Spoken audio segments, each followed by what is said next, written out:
Hello students, how are you all? Welcome to mission possible IAS. ఈరోజు మన క్లాస్లో ఈనాడు editorial అనాలిసిస్లో భాగంగా చిరకాల చెలిమి కథనాన బలిమి అనే ఆర్టికల్ గురించి డిస్కస్ చేద్దాం. సో యాస్పిరెంట్స్, మీరు కనుక సివిల్స్ తెలుగు మీడియంలో ప్రిపేర్ అవుతుంటే ఆర్ గ్రూప్ 1 తెలుగు మీడియంలో ప్రిపేర్ అవుతుంటే ఈ ఈనాడు ఎడిటోరియల్స్ అనేవి చాలా ఇంపార్టెంట్ రోల్ ప్లే చేస్తాయి. మీకోసం మేము ఈ ఈనాడు ఎడిటోరియల్స్ అనాలిసిస్ చేస్తున్నాము. మీరు చేయాల్సిందల్లా ఈ లెక్చర్ని స్కిప్ చేయకుండా రెగ్యులర్గా వాచ్ చేయడము. అండ్ ఇది మాత్రమే కాకుండా మేము Telugu literature test series for civils స్టూడెంట్స్కి మేము స్టార్ట్ చేసాము. యూటిలైజ్ చేసుకోండి. మిషన్ పాసిబుల్ ఐఏఎస్ యాప్ని డౌన్లోడ్ చేసుకోండి. అండ్ ఇది మాత్రమే కాకుండా civils daily mains answer writing and APPSC group 1 TSPSC group 1 daily mains answer writing start చేసాము. యూటిలైజ్ చేసుకోండి. Let us go to the lecture. చిరకాల చెలిమి కథనాన బలిమి భారత్ రష్యాల 20వ ద్వైపాక్షిక వార్షిక సదస్సులో పాల్గొనేందుకు ఆ దేశ అధ్యక్షుడు వ్లాదిమిర్ పుతిన్. సో ఇక్కడ గుర్తుపెట్టుకోండి, రష్యా అధ్యక్షుడు ఎవరు? వ్లాదిమిర్ పుతిన్ నేడు ఢిల్లీకి వస్తున్నారు. కోవిడ్ మహమ్మారి విజృంభిస్తున్న తరుణంలో కొన్నాళ్లగా స్వదేశాన్ని వీడని పుతిన్ చాలా కాలం తర్వాత ఇదే తొలి విదేశీయానం. సో వ్లాదిమిర్ పుతిన్ చాలా పవర్ఫుల్ లీడర్ రష్యాలో. మన దేశంలో నరేంద్ర మోడీకి ఎలా అయితే చరిష్మా ఉందో అదేవిధంగా రష్యాలో పుతిన్కి రష్యాలో మాత్రమే కాదు ప్రపంచవ్యాప్తంగా అంత చరిష్మా ఉందన్నమాట. అయితే కోవిడ్ మహమ్మారి తర్వాత ఇదే ఫస్ట్ టైం విదేశీయానం చేస్తున్నారనమాట. మన దేశానికి రావడం ఇదే ఫస్ట్.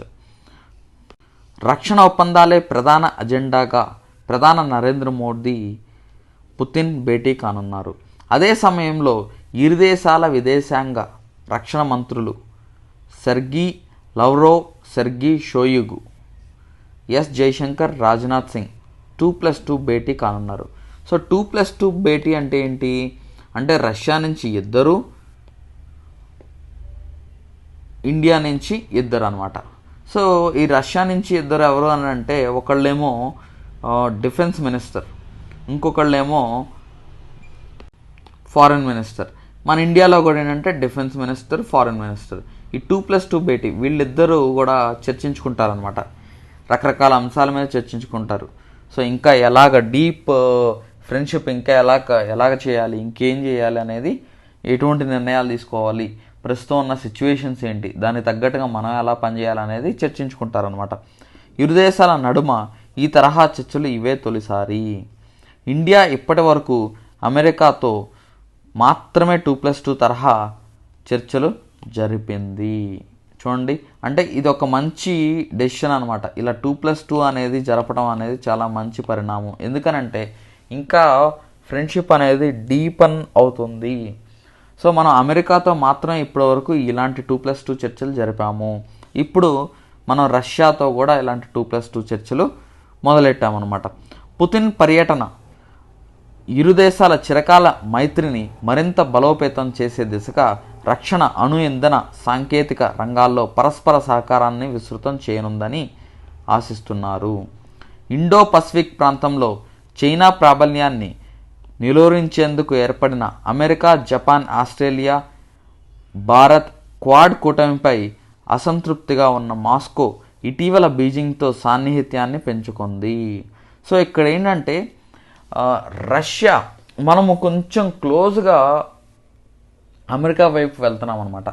సో ఇది సోవియట్ యూనియన్కి ముందు వరకు ఒక ఎత్తు అయితే, అంటే మన ఇండియా రష్యా సంబంధాల్లో సోవియట్ యూనియన్ విచ్ఛిన్నానికి ముందు ఒక విధంగా ఉంటే ఆ తర్వాత ఇంకో విధంగా ఉంది. ఎందుకనంటే మనం సోవియట్ యూనియన్ విచ్ఛిన్నం అయిన తర్వాత లిబరలైజేషన్, ప్రైవేటైజేషన్, గ్లోబలైజేషన్ తర్వాత మనం కొంచెము ఈ వెస్టర్న్ కంట్రీస్ వైపు, ఎస్పెషల్లీ ఈ అమెరికా వైపు మనము మొగ్గు చూపుతున్నాం అనమాట.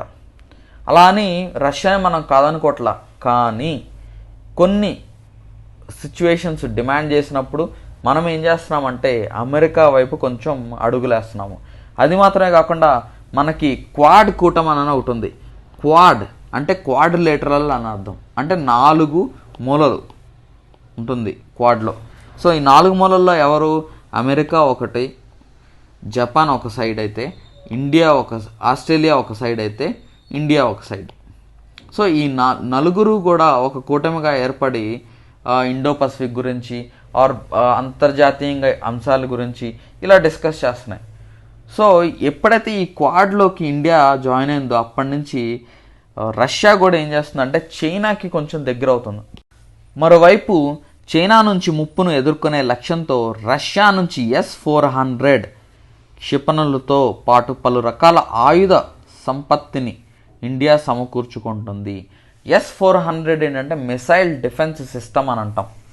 సో అంటే మన దేశంలోకి ఏదన్నా ఒక మిసైల్ బయట దేశాల నుంచి మిసైల్ కనుక వస్తే అది ఎంత డిస్టెన్స్లో ఉన్నైనా కానీ అది హిట్ చేసేస్తుంది, అక్కడే దాన్ని న్యూట్రలైజ్ చేస్తుంది అనమాట.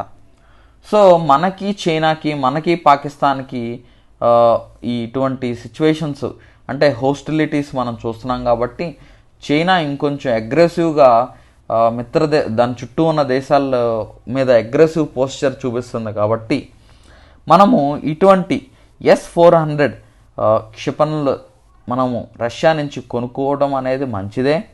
సో దానికి గాను మనం రష్యాతో అగ్రిమెంట్స్ చేసుకుంటున్నాము. వాటి కొనుగోలు తమ రక్షణ ప్రయోజనాలకు విఘాతమని, డేటా చోరీకి ఆస్కారం ఉందని భావిస్తున్న అగ్రరాజ్యం కాట్సా ఆంక్షల విధింపుపై ఎటూ తేల్చుకోలేకపోతుంది. ఈ తరుణంలో పుతిన్ పర్యటన ఫలాలు ఎలా ఉంటాయన్నది ఆసక్తికరం. ఇక్కడ మనం గుర్తుంచుకోవాల్సింది ఏంటంటే రష్యాకి అమెరికాకి పడదు కాబట్టి రష్యా మీద ఆంక్షలు విధించింది యునైటెడ్ స్టేట్స్ ఆఫ్ అమెరికా. అయితే ఒక చట్టం చేశారనమాట ఇంతకుముందు అమెరికాలో ఒక చట్టం చేశారు. అది ఏంటంటే కాట్సా చట్టం. ఈ కాట్సా అంటే ఏంటంటే countering America's adversaries through sanctions act అనమాట.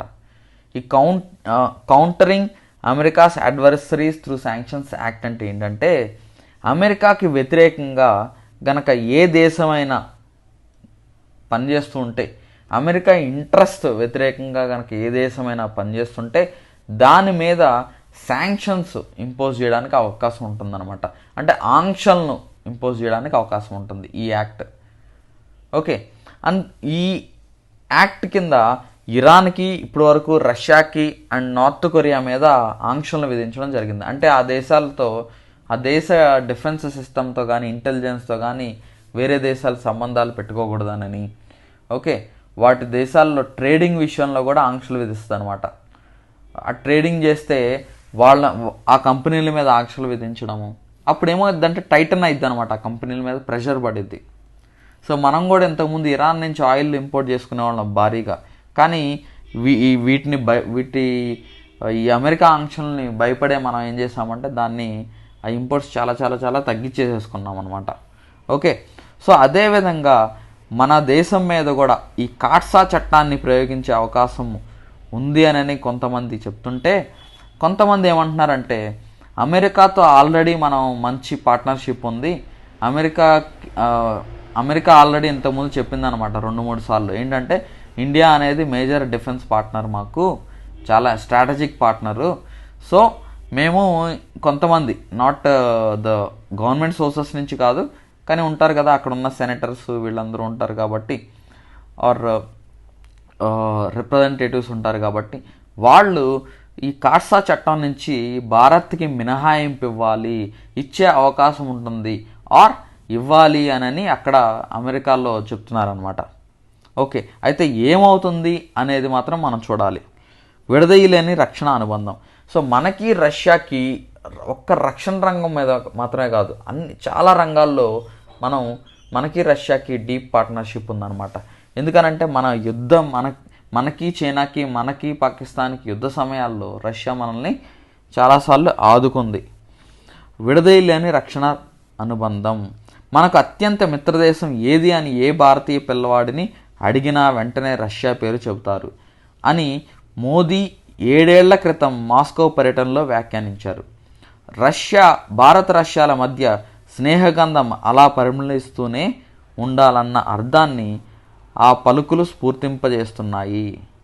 స్వతంత్రానంతరం రక్షణ సైనిక సహకారానికి రష్యాపైనే ఆధారపడిన భారత్ ఇప్పటికీ 62% ఆయుధ సంపత్తిని, సైనిక పరికరాలను ఆ దేశం నుంచి దిగుమతి చేసుకుంటుంది. నాటి బ్రహ్మోస్ క్షిపణి, ఐఎన్ఎస్ విక్రమాదిత్య, చక్ర 2 జలాంతర్గాములు, T-90, T-72 యుద్ధ ట్యాంకులు వంటివి వాటిలో మచ్చుకు కొన్ని.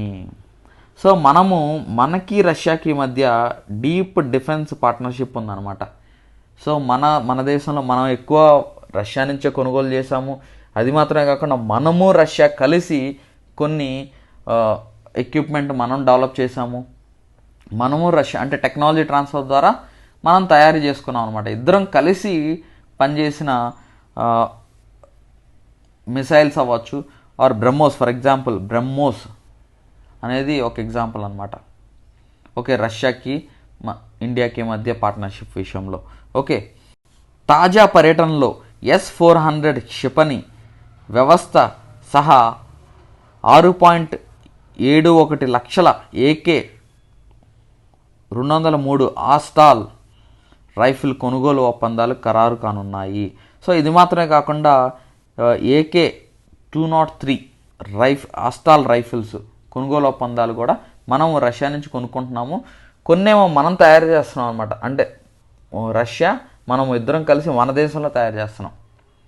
ఓకే, అంటే 6.71 లక్షలు అని అంటే ఇందులో 70,000 రష్యా తయారు చేసి మనకు పంపిస్తే మిగతావి రష్యా మనం కలిసి మన భారత్లో మనం వాటిని తయారు చేస్తున్నాము. వాటి వాణిజ్య విలువ సుమారు 5,000 కోట్ల రూపాయలు.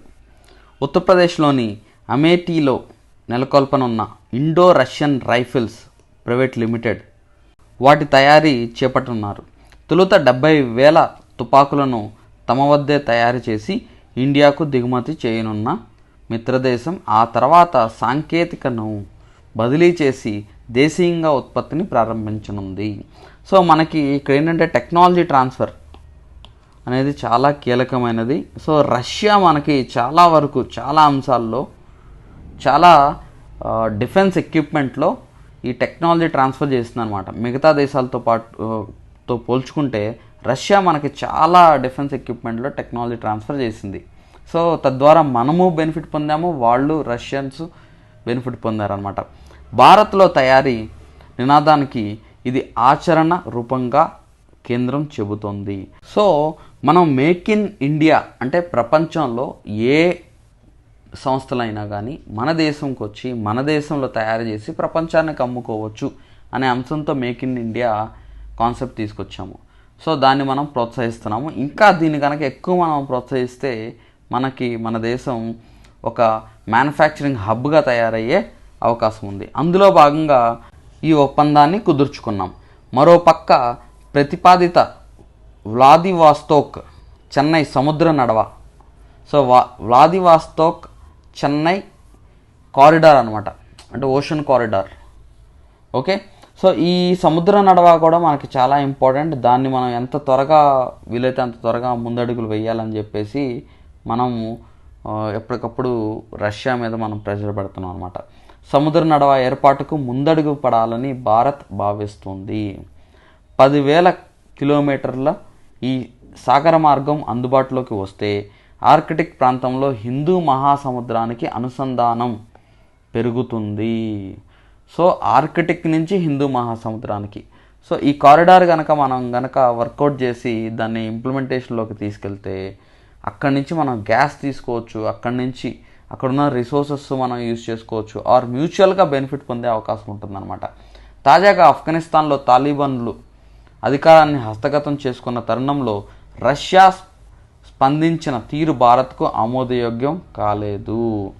ఎందుకు కాలేదు అని అంటే రష్యా ఏంటంటే తాలిబాన్స్కి అనుకూలంగా స్టేట్మెంట్ ఇచ్చిందనమాట. సో వాళ్ళని ఎక్కడ కూడా వ్యతిరేకించలేదు. సో అందుకని మనకు అది ఆమోదయోగ్యం కాలేదన్నమాట. మానవతా దృక్పథంతో ఆఫ్ఘన్లకు సాయం చేయడానికి ముందుకొచ్చిన భారత్ అక్కడ శాంతి సామరస్యాలు నెలకొల్పేందుకు చొరవ తీసుకుంది. ఉగ్రముఠాలతో తాలిబాన్ల సంబంధాలు తెంచడం, మానవతా సంక్షోభాన్ని నివారించడంలో రష్యా కలిసి రావాలని ఆశిస్తోంది. మోదీ పుతిన్ భేటీ ఈ సమస్యకు ఓ తార్కిక ముగింపు పలికితే ఆసియా ప్రాంతీయ సమగ్రతను కాపాడటంలో సఫలమైనట్లుగా భావించవచ్చు. భారత్ ఎప్పుడు కూడా ఆఫ్ఘనిస్తాన్ యొక్క పురోగతికి, ఆఫ్ఘనిస్తాన్లో ఒక డెమోక్రటిక్ సిస్టమ్ రావాలని చెప్పేసి ఎప్పటికప్పుడు భారత్ కోరుకుంటూనే ఉంది. దానికోసమే ఆఫ్ఘన్ల కోసం మనం చాలా కృషి కూడా చేశాము. అయితే ఇలా తాలిబాన్లు ఆక్రమించుకోవడం అనేది భారత్కి ఎప్పటికి కూడా అది నచ్చదు. భవిష్యత్తులో కూడా ఎప్పటికి కూడా తాలిబాన్లకు అనుకూలంగా స్టేట్మెంట్ అయితే భారత్ ఇవ్వదు. అది మన స్టాండ్ అనమాట. మనం ఎప్పుడు కూడా ప్రజల పక్షానే ఉంటాము. సో అయితే ఏంటంటే ఈ సమస్య రష్యా భారత్ చర్చించుకొని ఏదో విధంగా అఫ్కోర్స్ తాలిబాన్ గవర్నమెంట్ని అయితే అక్కడ మనం తీసేయలేం, కానీ ఏదో విధంగా ఈ తాలిబాన్ల ఇంపాక్ట్ ఎక్కువ పడకుండా అక్కడున్న ప్రజలకి మంచి జరిగేలాగా చర్యలు తీసుకోవాలని భావిస్తున్నారనమాట. అలా గనక జరిగితే చాలా మంచి పరిణామం అన్నమాట. అభ్యంతరాలను తోసిరాజని భారత్ S-400 క్షిపణి వ్యవస్థను సమకూర్చుకోవడంపై అమెరికా తన వైఖరిని ఇదిమితంగా ప్రకటించలేదు. సో ఇంకా ఏమీ కూడా అమెరికా ఇంకా ప్రకటించలేదు. అఫ్కోర్స్ అంటే ఈ డీల్ కనుక చేస్తే మీ మీద ఇలాంటి యాక్షన్స్ తీసుకుంటామని చెప్పట్లేదు. ఆ డీల్ అనేది మాకు వ్యతిరేకంగా ఉంటుంది అని చెప్పేసి స్టేట్మెంట్స్ అయితే ఇచ్చింది, కానీ మీరు డీల్ కుదుర్చుకుంటే ఖచ్చితంగా మీ మీద యాక్షన్ తీసుకుంటామని అయితే మాత్రం చెప్పలేదు అమెరికా. కాట్సాను వర్తింపజేస్తుందా లేదా అనే ప్రశ్న దౌత్య వర్గాల్లో తలెత్తుతోంది. అమెరికా విదేశాంగ శాఖ ప్రతినిధి నెడ్ ప్రైస్ ఇటీవల స్పందిస్తూ భారత్ మాకు వ్యూహాత్మకంగా అతిపెద్ద రక్షణ భాగస్వామి, మా సంబంధాలను కాపాడుకుంటాం అంటూ నర్మగర్భ వ్యాఖ్యలు చేశారు. అంటే ఇక్కడ భారత్ ఏంటంటే అమెరికాతో డీప్ పార్ట్నర్షిప్లోకి వెళ్తుందన్నమాట. సో ఎప్పుడైతే అలా వెళ్తుందో ఈ చిన్న చిన్న విషయాల కోసం సంబంధాలు చెడగొట్టుకోదు కదా. అది మాత్రమే కాకుండా చైనాని కౌంటర్ చేయాలంటే భారత్ అవసరం ఎంతైనా అమెరికాకు ఉంది. ఆ ఉద్దేశంతోనే కొంచెం ఆచితూచి అడుగులేస్తుందన్నమాట అమెరికా. గల్వాన్ లోయ సహా సరిహద్దుల వెంబడి డ్రాగన్ దేశం దుందుడుకు చర్యలకు పాల్పడుతుంది. తనతో పాకిస్తాన్కు సైనిక సహకారాన్ని అందించేందుకు ఎప్పుడు సిద్ధంగానే ఉంటుంది. ఈ తరుణంలో భారత్ సైతం S-400 క్షిపణులను సమకూర్చుకోవడం అత్యావశ్యకం. యాక్చువల్గా ఏంటంటే చైనా ఎప్పుడో రష్యా నుంచి 2015లోనే రష్యా నుంచి S-400 క్షిపణులను కొనిందనమాట. సో అయితే ఏంటంటే మనకిప్పుడు పాకిస్తాన్ చైనా అనేది ఇద్దరు కూడా మనకి బాగా చాలా రెండు సైడ్ల నుంచి మనకి ప్రెషర్ ఎక్కువ వస్తుంది. కాబట్టి అలాంటి సందర్భంలో ఈ S-400 క్షిపణులను అనేది మనం తీసుకోవడం అనేది, మనం కొనుక్కోవడం అనేది చాలా మంచి పరిణామం అన్నమాట. భారత విదేశాంగ రక్షణ శాఖల ఉన్నతాధికారులు సైతం అదే చెబుతున్నారు. మన విదేశాంగ విధానాన్ని, సార్వభౌమత్వాన్ని ఏ దేశము ప్రశ్నించజాలదు. యుఎస్ సైతం కాట్సాను ప్రయోగిస్తుందని అనుకోవడం లేదు. రష్యాతో దీర్ఘకాల స్నేహంలో ఎన్నో ఒడంబడికలు జరిగాయి. తాజా ఒప్పందాన్ని సైతం ఆ కోవలోనే చూడాలి. సో మనకి చాలా ఒప్పందాలు ఉన్నాయి. ఇదొక్కటే కాదు, చాలా ఒప్పందాలు మన రష్యాతో ఉంది. అలాంటప్పుడు మరి యుఎస్ఏ కూడా ఏమనుకోవాలంటే ఇది కూడా ఒక భాగం అనుకోవాలి, కానీ అలాంటి వాటిలో ఇది కూడా ఒకటి అని అనుకోవాలి, కానీ దీన్ని ప్రత్యేకంగా చూసి కాట్సా ప్రయోగించాలని యుఎస్ఏ కూడా అనుకోకూడదని ఇక్కడ ఆధార్ చెప్తున్నారు అనమాట. పలువురు సెనేటర్లు కాట్సా నుంచి ఇండియాకు మినహాయింపు ఇవ్వాలని, ఇండో పసిఫిక్ ప్రాంతంలో చైనా దూకుడు కళ్ళెం వేయాలంటే భారత్కు ఈ తరహా సైనిక సన్నద్ధత అవసరమని అమెరికా అధ్యక్షుడు బైడెన్కు లేఖలు రాశారు. ఇది చూడండి, కొంతమంది మన సెనేటర్స్ మనకు సపోర్టుగా లేఖలు రాశారనమాట. నిజంగా ఇది అవసరము, చైనాని కనుక మనము కౌంటర్ చేయాలంటే ఇది ఖచ్చితంగా అవసరం అని చెప్పేసి లేఖలు రాశారు. ఇప్పటికే ఈ తరహా ఆయుధ వ్యవస్థ కలిగి ఉన్న చైనా తాజా ఒప్పందంపై గుర్రుగా ఉండడం దాని ద్వంద్వ నీతికి అద్దం పడుతోంది. సో ఇప్పుడు రష్యా ఇండియా డీల్ కూడా ఇది కూడా చైనాకి నచ్చట్లేదు అనమాట. S-400 క్షిపణులు మనం కొనడం రష్యా నుంచి చైనాకి నచ్చడం లేదు. ఎందుకంటే చైనా దగ్గర ఆల్రెడీ ఉంది. సో మన దగ్గర కూడా ఉంటే ఏమవుతుంది, ఈక్వల్ అయిపోతుంది కదా అక్కడ.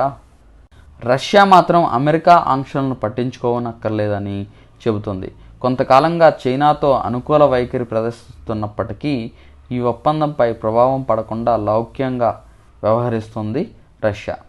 ఇండో రష్యా స్నేహబంధం ప్రపంచ యుద్ధాల కాలం నుంచి ప్రచ్ఛన్న పోరు దశ వరకు ఎన్నో కాల పరీక్షలకు తట్టుకొని నిలబడింది. పరస్పర ప్రయోజనాలే ప్రాతిపదికగా ప్రాంతీయ సమగ్రతే పునాదిగా ఇరు దేశాలు ప్రతిభూనితేనే పుతిన్ పర్యటన ఫలవంతమై ఇరు దేశాల స్నేహబంధం పటిష్టమవుతుంది అని చెప్పేసి ఇక్కడ ఫైనల్గా ఏమంటున్నాడంటే ఒక పాజిటివ్ ఎండింగ్ ఇచ్చాడు అనమాట. సో ఇలాంటి పాజిటివ్ ఎండింగ్లు మనము మెయిన్స్ ఆన్సర్ రైటింగ్లో కంక్లూజన్లో మనం రాయాలన్నమాట. సో ఆసియా దేశాలకు ప్రయోజనకరం. సో మన ఇండియా రష్యా కనుక మనం మంచి పార్ట్నర్షిప్ ఉంటే మిగతా ఆసియా దేశాలకు కూడా అది మంచి జరుగుతుందని చెప్పేసి ఇక్కడ ఆథర్ అంటున్నాడు. ప్రస్తుతం భారత రష్యాల ద్వైపాక్షిక వ్యాపారం విలువ 75,000 కోట్లు. 2025 నాటికి దీన్ని 2 లక్షల కోట్ల రూపాయలకు పెంచుకోవాలన్నది లక్ష్యం. సో మనం అంత చేస్తున్నా కానీ 75,000 కోట్లు మాత్రమే ఉంది. సో ఇంకా దాన్ని అది పెంచుకోవాలన్నమాట. 2025 నాటికి 2 లక్షల కోట్లు చేయాలనేది టార్గెట్ పెట్టుకున్నారు. ఇందుకు రక్షణ సైనిక విభాగాలతో పాటు ఇంధన, చమురు, సహజవాయు రంగాల్లోనూ విరివిగా పెట్టుబడులు పెట్టాలని ఇరు దేశాలు భావిస్తున్నాయి. సో రష్యాకి ఇంకో అడ్వాంటేజ్ ఏంటంటే గ్యాస్, అక్కడ ఇంధనం. ఓకే, సో ఇది చాలా అడ్వాంటేజ్ రష్యాకి. సో దాన్ని కూడా మనం యూటిలైజ్ చేసుకోవాలి. రాజకీయంగాను మాస్కో, ఢిల్లీ నడుమ అనుబంధం చిక్కబడితే అది మధ్య ఆసియా దేశాలకు ప్రయోజనకారి అవుతుంది. 2 దేశాల మైత్రి సోవియట్ విచ్ఛిన్నం తర్వాత కొంత ఒడిదుడుకులకు లోనైంది. సరళీకరణ, ప్రపంచీకరణ విధానాల ఫలితంగా పివి నరసింహారావు జమానాలో అగ్రరాజ్యాన్ని కాస్త చేరువైన ఇండియా మాస్కోతో బంధాన్ని బలంగా కాపాడలేకపోయింది. యురేషియా, పశ్చిమాసియా, గల్ఫ్ దేశాలతో రష్యా వ్యవహార శైలి సైతం ఎందుకు కారణమైంది. సో ఇక్కడ ఏంటంటే మనం కొంచెం రష్యాకి దూరం అయినప్పటికీ మళ్ళీ డీప్ పార్ట్నర్షిప్లోకి మళ్ళీ ఆ టైప్ ఆఫ్ ఫ్రెండ్షిప్కి మనం గనక వెళ్తే అది 2 వర్గాలకి మంచిదే. ఎందుకనంటే మన విదేశాంగ వ్యవహారాలని ఏ దేశము కూడా డిక్టేట్ చేయకూడదు, అది కండిషన్. ఎందుకనంటే అది మన ఇంటర్నల్ ఇష్యూస్, మన ఎక్స్టర్నల్ ఇష్యూస్ మనం చూసుకుంటాం, మన ఇంటర్నల్ ఇష్యూస్ మనం చూసుకుంటాం. అంతేగాని అమెరికా కానీ రష్యా కానీ మనం ఎవరితో ఫ్రెండ్షిప్ చేయాలి, ఎవరితో శత్రుత్వం మనకు ఉండాలనేది వాళ్ళు డిక్టేట్ చేయకూడదు. సో మనం అలాంటి కాన్సెప్ట్నే మనం ముందుకు తీసుకెళ్తున్నాం. అలాంటిదే మనం తీసుకెళ్ళాలి. ఎందుకంటే ఫైనల్గా మన దేశ ప్రయోజనాలను దృష్టిలో పెట్టుకొనే మనం ఎవరికైనా స్నేహస్తం మనం అందివ్వాలి. ఫ్రెండ్స్, మిషన్ పాసిబుల్ ఐఏఎస్ యాప్లో మీకు ఈనాడు ఎడిటోరియల్లో ఉన్న ముఖ్యమైన ఎడిటోరియల్స్ తీసుకొని వాటిని సినాప్సిస్గా మేము ఇస్తున్నాం అనమాట. ఇది మీకు సివిల్స్ మెయిన్స్ ఆన్సర్ రైటింగ్కి తెలుగు మీడియంలో, and APPSC group 1 mains answer writing Telugu మీడియంలో, TSPSC group 1 mains answer writing Telugu మీడియంలో ప్రిపేర్ అవ్వడానికి, ఆన్సర్ రైటింగ్ ఫార్మెట్ని మీరు తెలుసుకోవడానికి, అది మాత్రమే కాకుండా మేము ఆర్టికల్ని ఎన్రిచ్ చేసి, ఆ ఎడిటోరియల్ని ఎన్రిచ్ చేసి మేము రాయడం జరుగుతుంది. సో యూటిలైజ్ చేసుకోండి, యాప్ని డౌన్లోడ్ చేసుకోండి అండ్ కాల్ చేయండి. ఇక్కడ స్క్రీన్ మీద కనిపిస్తున్న నెంబర్కి కాల్ చేయండి. అండ్ ఇంకా మీకు ఎటువంటి డీటెయిల్స్ కావాలన్నా మాకు తెలియచేయండి. మీరు కామెంట్ సెక్షన్లో మీకు ఎటువంటి వీడియోస్ కావాలో కూడా మాకు తెలియచేయండి. తెలుగు లిటరేచర్ ఉంది, దాన్ని యూటిలైజ్ చేసుకోండి. తెలుగు మీడియంలో కనుక సివిల్స్ రాస్తుంటే తెలుగు లిటరేచర్ కనుక మీ ఆప్షన్లో అయితే Telugu literature test series and mentorship programme machine possible IAS మీకు ప్రొవైడ్ చేస్తుంది. సో యూటిలైజ్ చేసుకోండి, సక్సెస్ అవ్వండి. All the best. Thank you.